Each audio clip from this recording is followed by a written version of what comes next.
Hekk kif pajjiżna nstabu l-ewwel żewġ każijiet magħrufa tal-varjant Omicron, dan il-varjant mistenni jkun il-varjant dominanti fil-Gżejjer Maltin fil-ġimgħat li ġejjin, simili għal kif qiegħed jiġri madwar id-dinja. Waqt it-tħabbira tal-preżenza ta' dan il-varjant, il-virologu Chris Barbara spjega kif huwa normali li l-virus ikollu mutazzjonijiet waqt li jkun qed jiġi trasmess. Iżda fil-każ tal-Omicron dan għandu mal-50 mutazzjoni.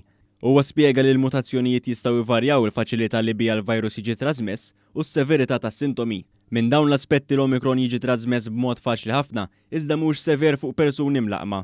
Minkejja dan Dr. Barbara sostna li hemm ukoll it-tielet fattur. U t-tielet waħda li hija importanti li nifhmu huwa illi dana jista' jaħrab l-immunità ta' dak li jkun. Chris Barbara kompla jispjega kif minkejja dan, xorta waħda hemm protezzjoni kontra l-varjant għal min hu mlaqqam, partikolarment bil-booster. Qed naraw aħbarijiet sbieħ fejn qed jgħidu li anke dawk in-nies li qed jieħdu it-tielet doża tal-vaċċin dana barra li jipproduċi dawk l-antibodies aħna ngħidulhom is-soldati fid-demm, hemm tip ta' immunità oħra li ngħidulhom T-cell immunity tajjeb, ishom it-tankijiet fil-gwerra, illi bit-tielet doża qed tipproduċi ħafna T-cell immunity wkoll.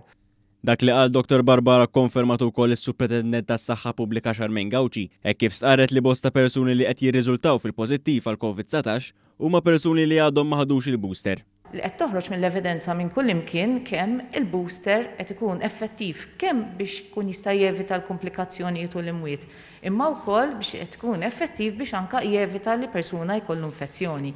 Għaliex dawn l-etajiet fejn aħna qegħdin naraw il-maġġor parti tal-każijiet tagħna qegħdin ikunu f'dawk l-etajiet li issa għadhom ma kinux qegħdin jieħdu l-booster.